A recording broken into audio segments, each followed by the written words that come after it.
Hi, I'm Tom from Limon Manufacturing, Tom Limon, and the subject of today's video is the 93R, Beretta 93R machine pistol.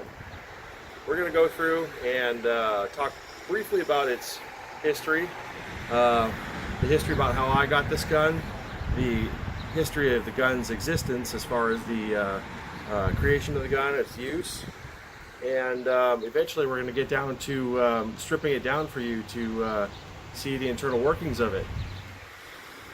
Shall we get started? So this is my 93R, and I will go through and tell you a little bit about how I came across this gun. It's kind of something that's been interesting to me for a while, and I happened to find a stripped frame up for sale on the internet. I'm a licensed manufacturer, and as such I can have machine guns if I have a reason for them, and in this case I do. So I purchased the frame. It was stripped. There weren't any parts on it. And then I started talking about how I purchased this frame and desperately needed parts for it, and I talked about it everywhere on the internet for probably a good 5 months.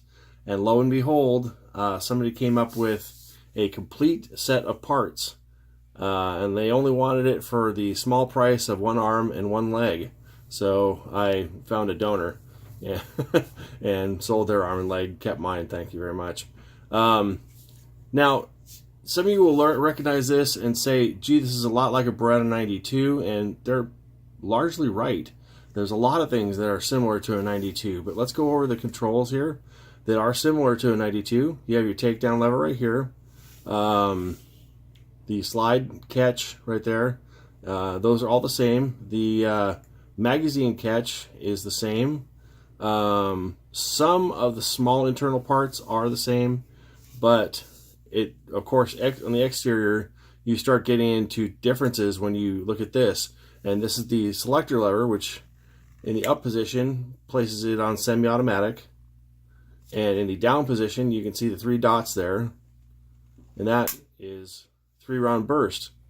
Now, some of you trivia experts will know that R in the 93R stands for Raffica, which is Italian for burst. Really, I think I was told in Italian it means flurry or volley, and in American English it stands for burst. So 93R, 93R Raffica. Semi-automatic, 1 shot, burst, 3 rounds. And here's the safety. Right now it's in the hot position, and that is safe. So your selector and your safety are all on 1 pin, which goes through here, and the hammer pivots on that same pin. So here's the other side of the gun. Very large grip, and I'll comment. The one thing that really strikes me about this, that's a little odd perhaps to me personally, is that it's a very highly polished, nicely what am I trying to say? It's a highly polished, refined gun. It looks very presentable, and I would think that some of that has to do with the origins of the gun. And the origin, as I understand it, was this was created for an Italian special police unit. They needed something that was presentable, that had a lot of firepower to it if the situation called for it. And so that's where the extra firepower of the 3-round burst comes in. But there's one other little thing here. There is this, the shoulder stock, which increases your effective range in semi-automatic and helps keep the gun controllable in burst to a degree. My personal opinion, after having shot this a little bit, is I don't care for it on 3-round burst. It's not an effective submachine gun if you ask me, but it is a beautiful gun on semi-automatic with this shoulder stock. It's a real tack driver, and all you need to do to engage it is press this lever in here. It locks in place, and then it's nice and solid.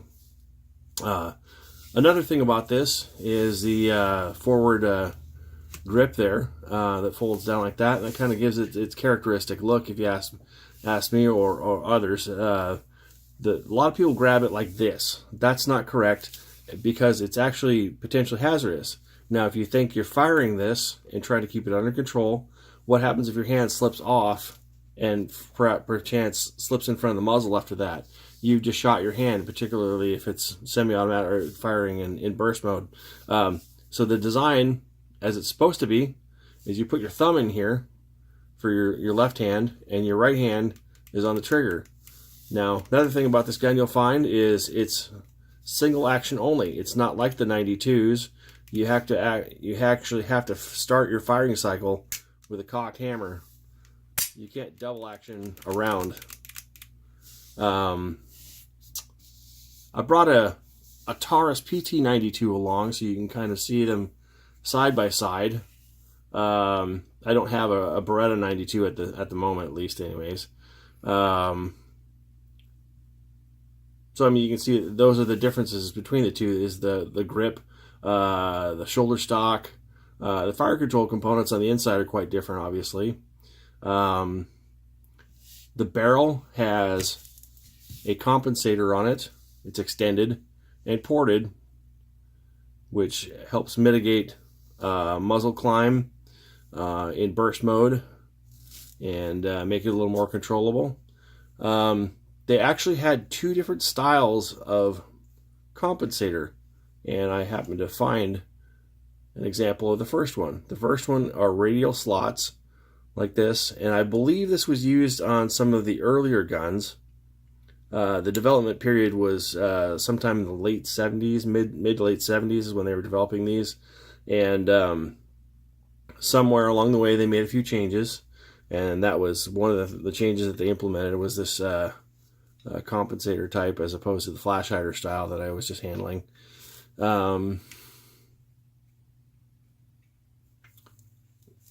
Somebody showed me a buttstock that folds like this, that had extended past here, that had like a little relief to have a magazine inside of, and I think that was from an airsoft gun. I do not believe that was an actual legitimate Beretta part.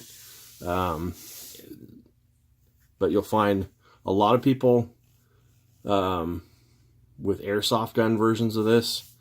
They've been used in movies. They've been used in video games quite a lot.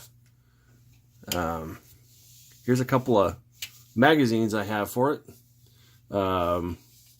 This is a standard 92 magazine, which works just as well.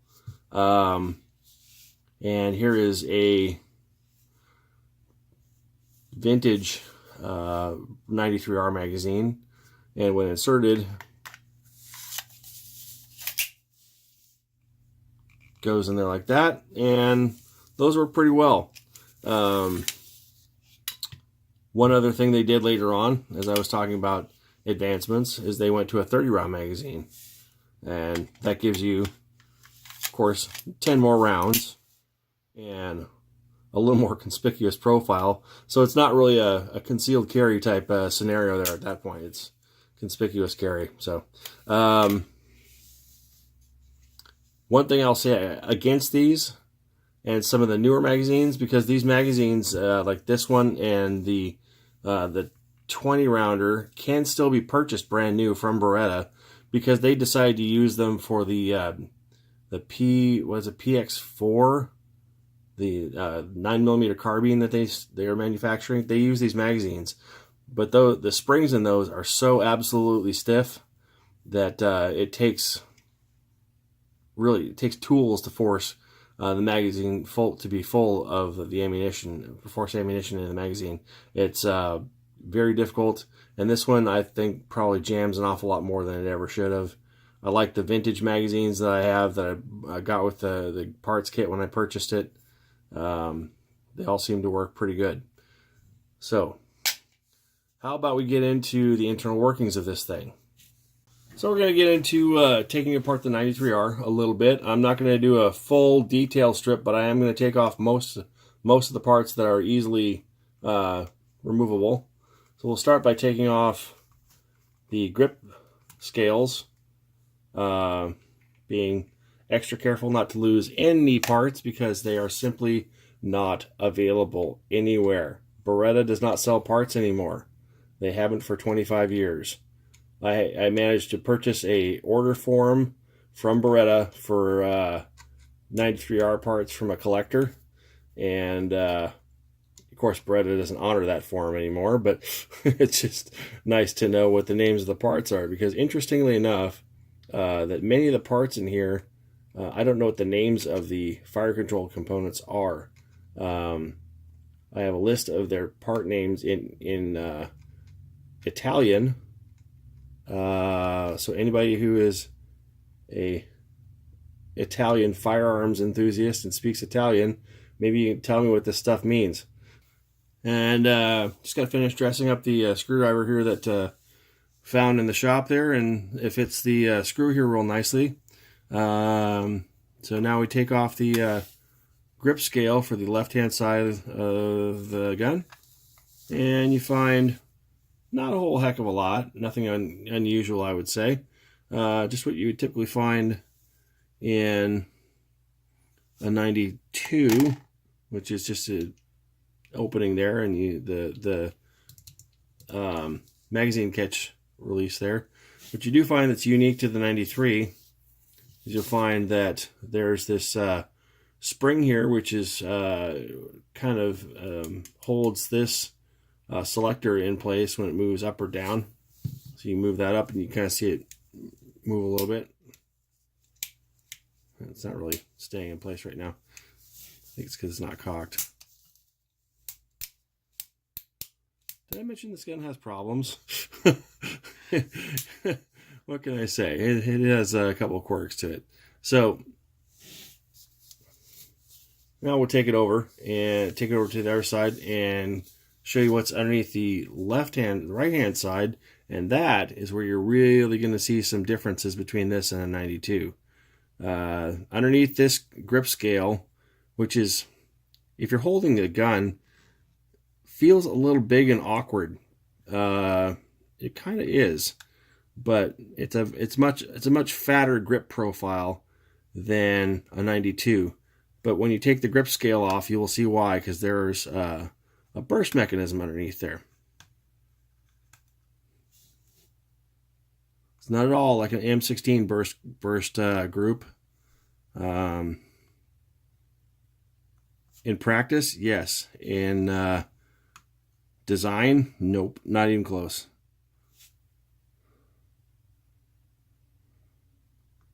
I'm trying to proceed carefully with these grip screws because I'm told by somebody that they are simply unobtainable and that they are different from the standard 92 grip screws.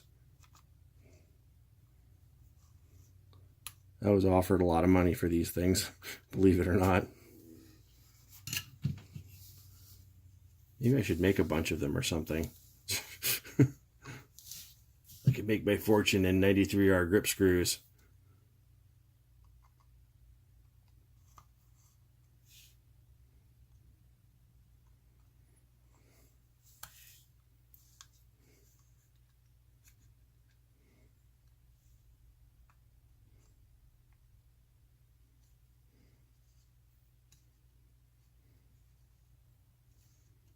Okay, so there you go. Now you see a whole bunch of stuff going on there, right? But first, I'm going to turn the grip over, and you will see that there's a huge cavity in here, underneath here, to permit all of these inner workings to exist without coming into direct contact or interference with the grip itself. I'll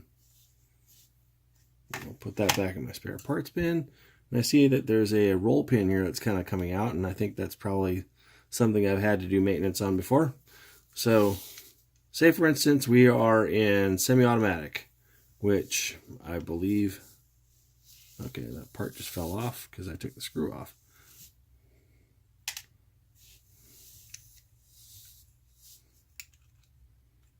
I'm not sure this is even going to function. I believe there we go. These two retainer clips came off when I took the grip scales off. They're supposed to fit right here and on the opposite side up there too. So let's see if we can even get it to work without those in place. I suspect it's impossible that we won't. So I'll hold this over like this and find out that we are in burst mode. So when you pull the trigger and it's in hot, the hammer will fall. Now, as I turn this over, wish I had a second pair of hands right now, you'll see the slide come back, hammer comes forward and falls. That's the second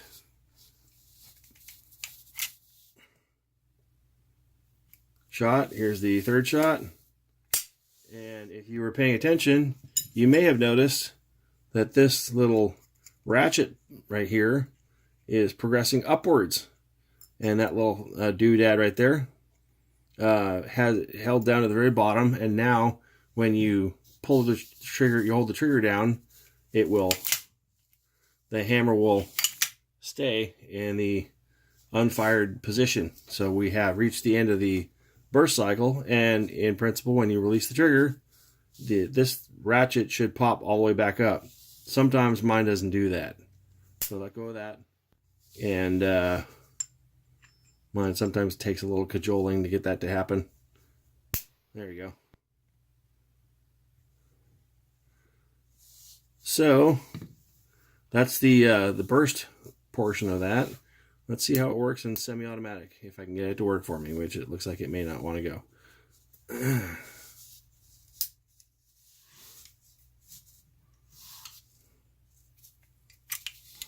Bang. Ouch. Pinch my finger. Hammer falls. Slide goes back, round goes off, slide goes back. And hey, look, it only fired one shot. Pull it again, pull the trigger again, hammer falls, slide goes back, ejects the spent casing, slide goes forward, into battery, hammer does not fall. That's the basic function of it. So, when it's working properly. I'll try and take some of these burst control parts off of it now. And many of these parts are pretty much all but impossible to get. Obviously, this is not something that's real common. I may have a spare part or two of these.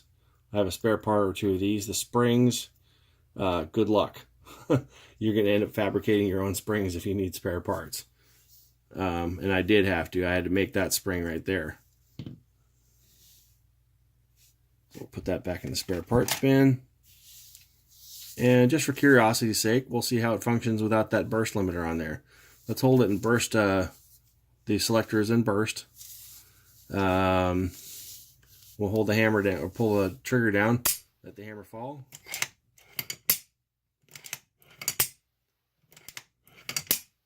Fully automatic. Interesting. So every time the slide goes forward into battery, it goes boom. So that's the fully automatic part of it. I will bet, I'm just guessing here, that you can put this up in semi mode, and I wonder how it's going to perform then.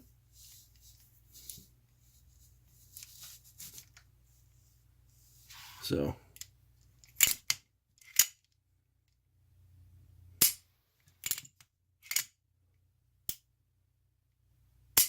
well, that's interesting. I have not observed this before, but it doesn't necessarily need to have the burst mechanism installed for this to function as either a select fire gun with semi-automatic or a fully automatic function with no 3-round burst limiter on it. So that's interesting. Now we'll get into disassembling it like you would any other 92. It's pretty simple. You press this button down, roll the slide back like that, it pops off like that, and this disassembles just like any Beretta 92 does.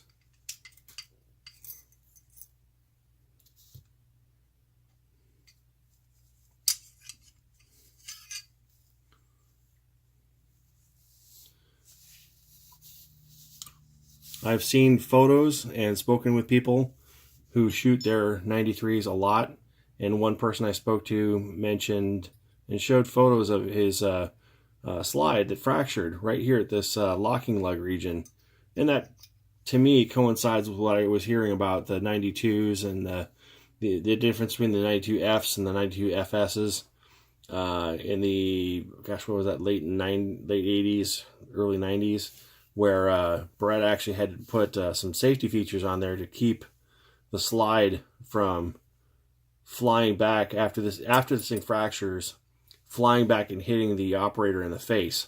So they put some features in there, and then I think they've reinforced these in some models, like the 92. What do they call those? They call them the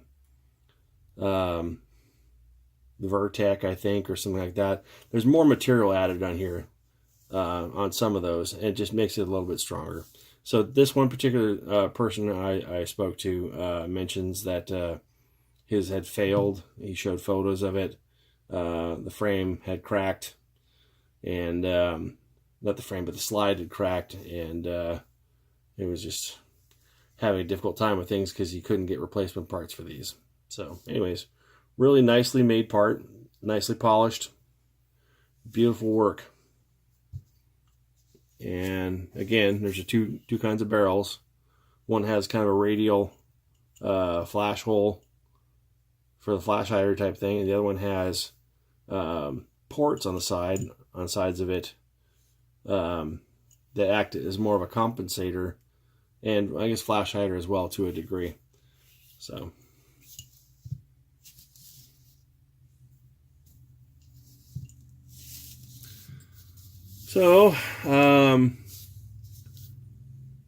as I said earlier, this part and this part here are the same as on any 92, any Beretta 92, presumably the Taurus PT92, exactly the same. So I don't think I'm going to bother taking those apart, because there's nothing really to be learned by doing that. I would like to take off this piece right here, which may take some beating. I'll get out my bench block.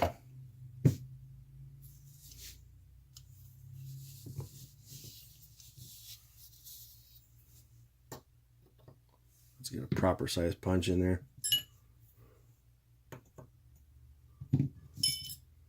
Not too big, not too small. Just right. That's a little small. I may have to go with beggars can't be choosers rather than ideal.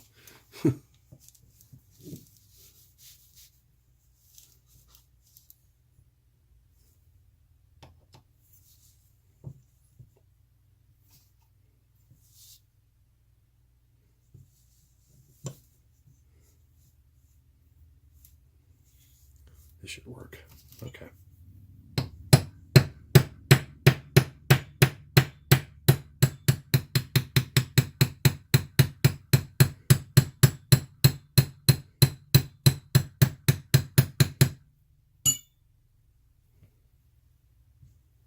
Starting to come out, not all the way. Not all the way yet.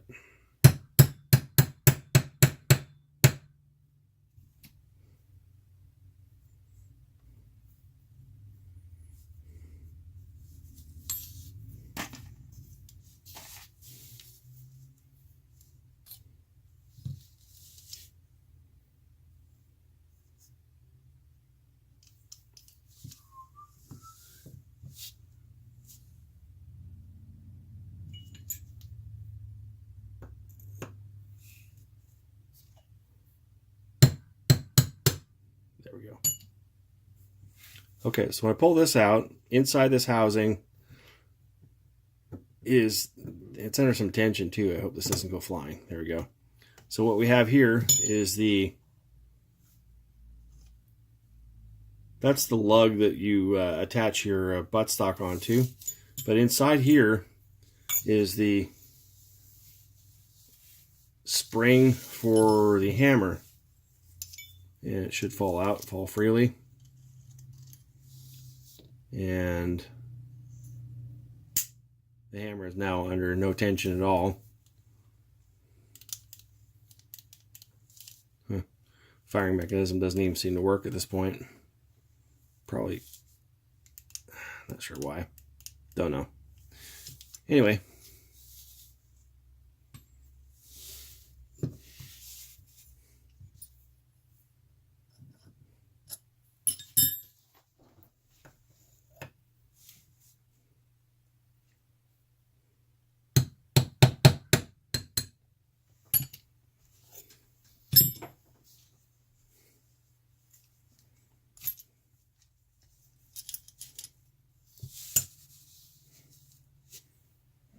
Back and spare parts.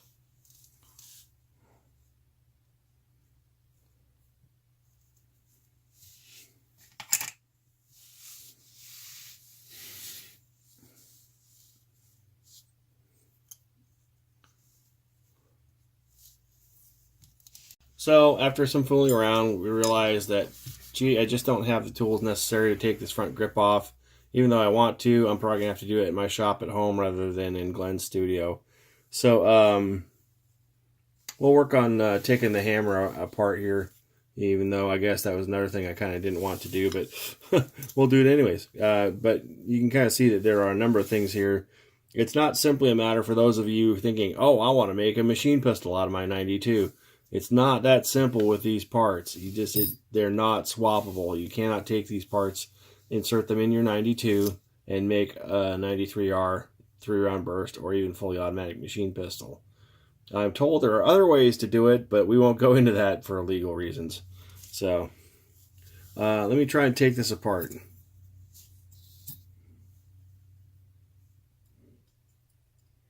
And at the bottom here, there is a little pin right there, cross pin that goes through this pivot shaft that the safety and the selector pivot on. So I'll knock that pin out in reverse. Okay.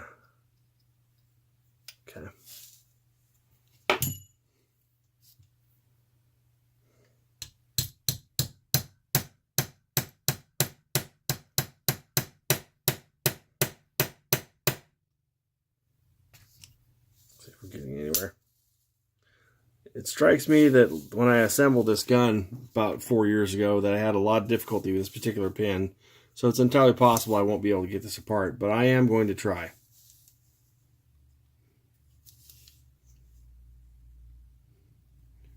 Glenn, would you be willing to strike this, strike that punch? Go ahead and give it a hat.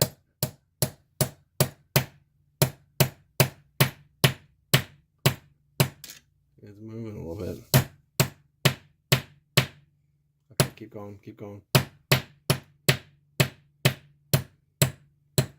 Okay. Take the punch. I'll take the hammer. Thank you.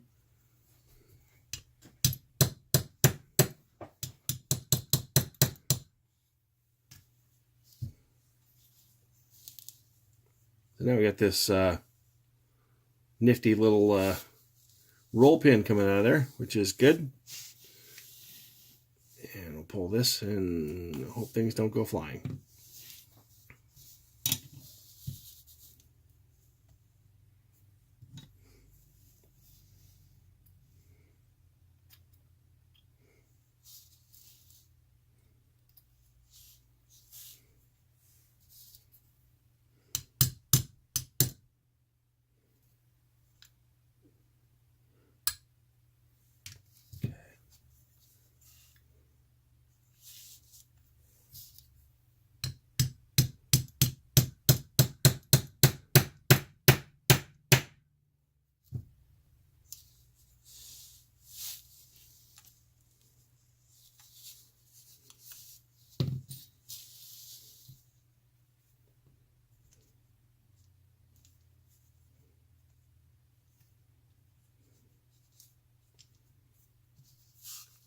And as I said, I did have some difficulty with this, and it appears that's happening yet again. So I've bent the punch a little bit. I'm going to straighten that out, hopefully not fracture it.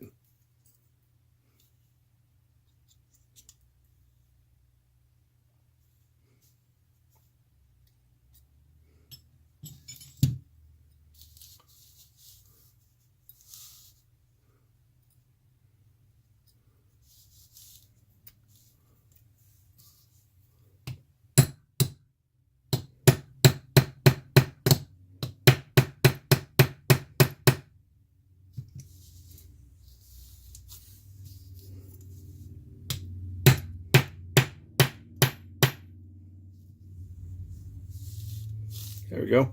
Got the roll pin. Now, as I said before, hopefully nothing goes flying when I pull this bunch out.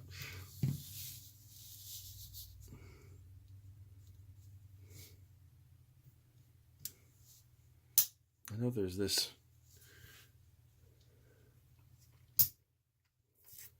odd spring here, as I recall, that kind of lets things pop in and out of burst and semi mode.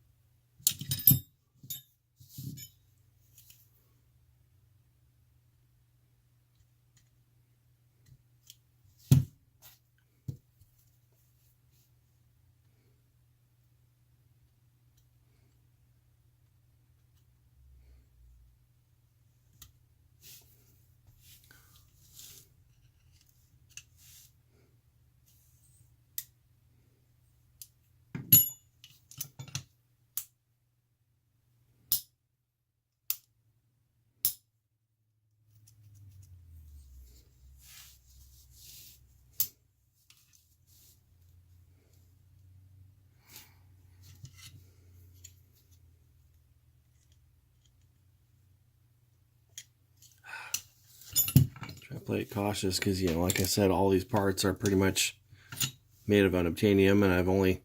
Last time I took this apart was when I'd never taken it apart before. I put it together when I got the parts kit and the frame in the same place about 4 years ago.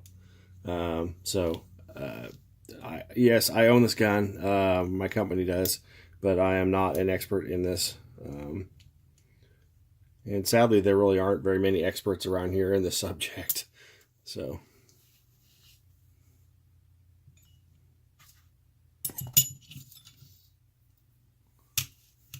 there aren't any repair manuals, obviously. Okay, so we're going to go through one other step that is completely identical to disassembling the 92, and that is just taking off the last round catch, the slide catch, which happens to be the, it's not the same, but it has, once we take this off, we'll be able to take the trigger off is what I'm trying to get at. Oh,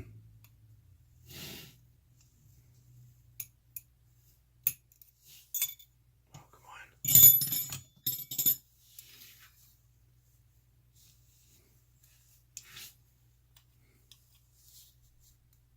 There we go.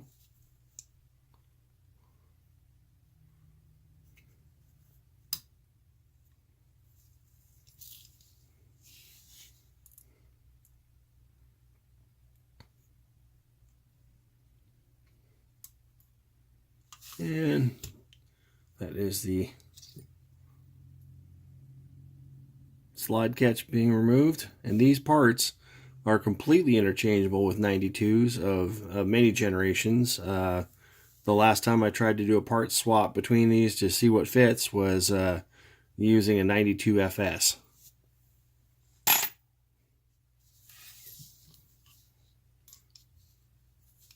Now that the trigger pin is accessible, we've removed the last round catch. Part of the spring for the last round catch retains the trigger pin. So you've got that spring removed, you can go ahead and press out the trigger pin, the pivot pin for the trigger. And here it is.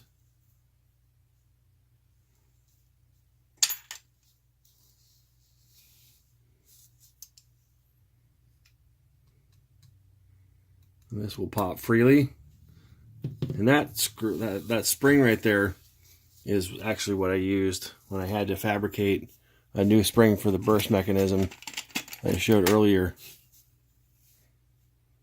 That one right there, if I point it out, that piece right there, that spring, was not included in the parts kit that I purchased back then. So I took one of these from a 92 that I had sitting around and kind of twisted it into something that functions for that purpose right there.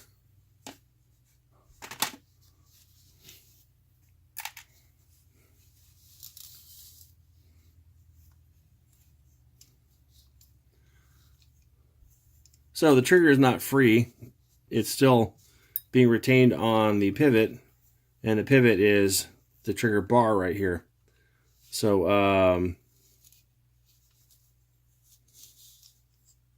kind of figure out how to get this booger apart. All right, I had to verify that I was going to be not losing parts everywhere, but this little spring-loaded detent fits in a little galleyway right there. It keeps tension up on the selector, the safety selector, to keep it from rotating from safe to fire when you don't want it to. Currently, there's a little spring trap down there. I'm not going to work on getting that out just yet. But the hammer, as you can see, is free and should drop out of the assembly here, hopefully. We'll put that spring detent back here in the box. And the safety goes back there also.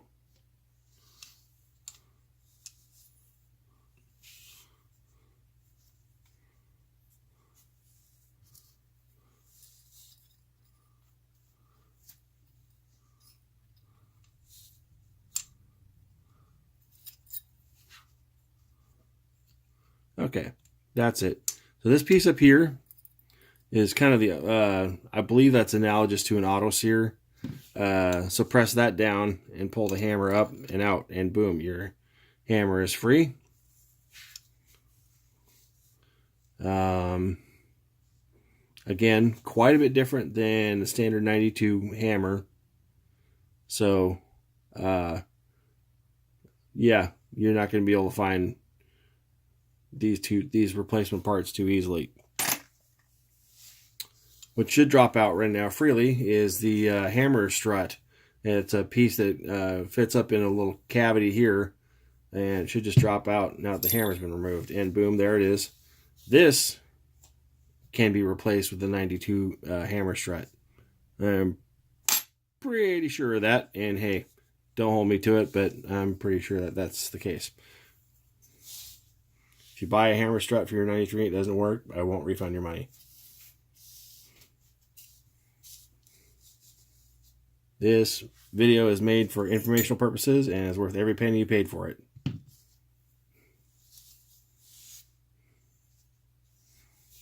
See if we can take the auto sear out.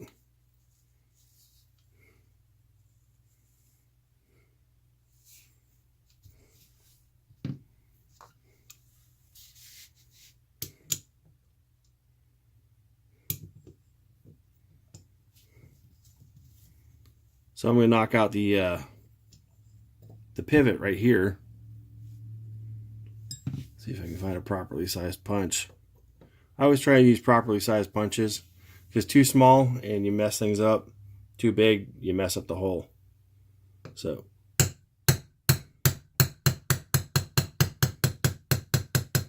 too small you damage the pin, too big you mess up the hole. So that's kind of how that goes.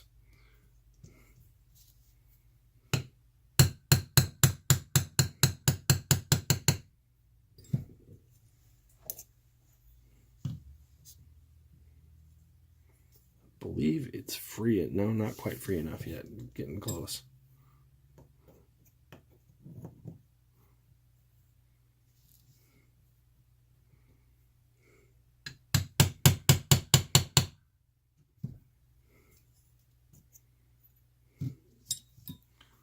And I'm going to break my rule. I'm going to use a small punch and give it some pressure up against the wall of the hole. So hopefully it will gauge the roll pin that's in there without damaging the roll pin itself. It's not requiring a lot of hammer strikes to get this thing to move. I'm not having to hit very hard, so I'm not too terribly concerned that it's going to damage it.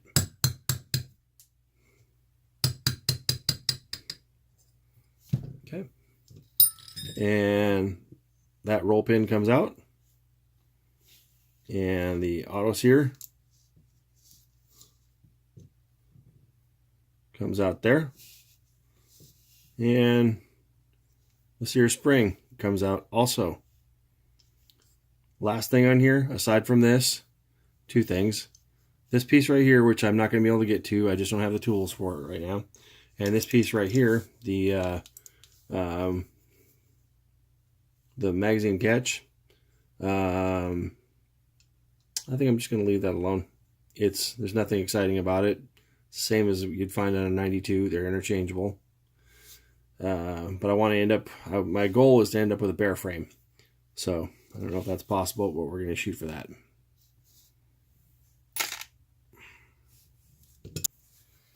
So the question that some people ask is, how many parts from a 92 can you use on a 93, and how many parts from a 93 can you use on a 92? So pretty much what I'm doing here is this screwdriver on the left-hand side are parts that you can use from a 93 on a 92. And in fact, some of these parts can be used from a 92 into a 93. So the barrels are interchangeable between both guns. No questions.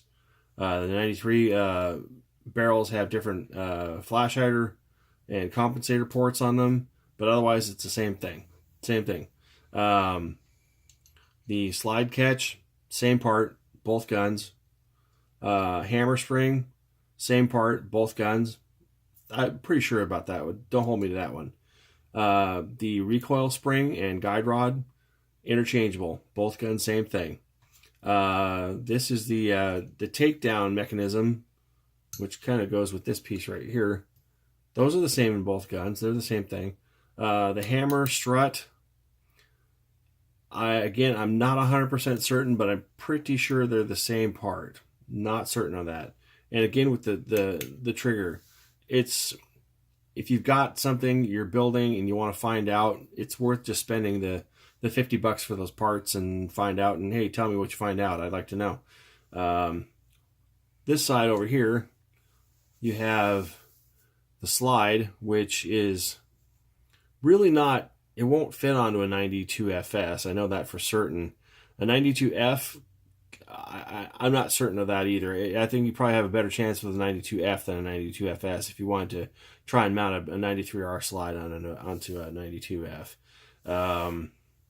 There's different reset cam slots on the bottom. What am I trying to say here? The trigger bar reset groove on the bottom of the slide here is different on each of those guns. That much I'm pretty sure of. So if you got yourself a 93 slide and wanted to put it onto a 92F, it would work maybe, but you would have to have some machining done to make it actually function and operate the trigger bar once it resets the trigger mechanism.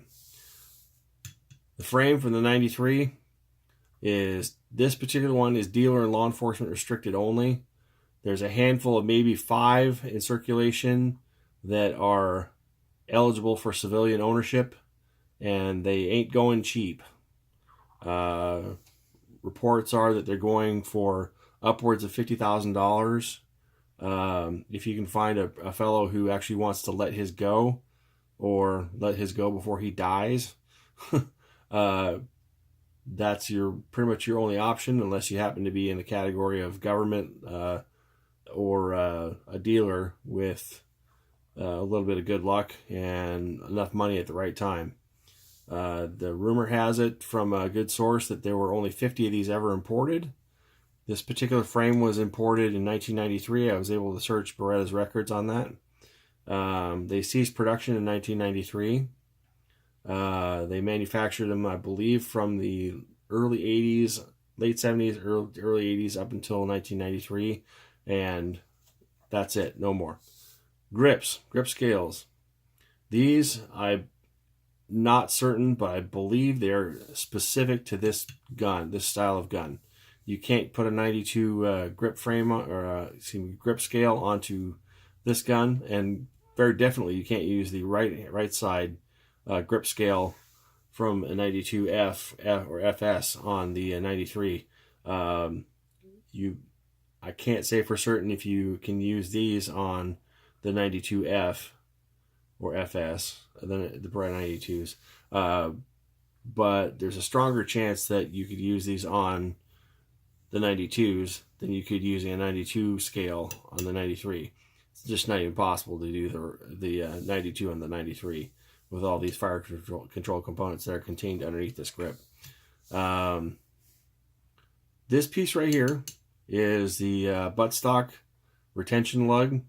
That piece is probably kind of more over here, somewhere in between, because really this is used to mount the buttstock onto the frame. So this can be mounted on a 92. I've seen it done. You can take these things from the 93, and they're not available anywhere else, and attach it onto a 92 if you have it registered as a short barrel rifle or as a machine gun. And then you can modify your frame to accept this takedown mounting lug right here in this takedown slot in the back end of the receiver, and then you can attach a 93 buttstock on there. Not easy to find those parts anymore. They're pretty scarce. So obviously all of these parts right here are fire control components specific to the 93. You're not going to be able to put them on a 92. You can't use 92 parts in the role that these parts play on a 93. They're just not available. In a nutshell, that's it.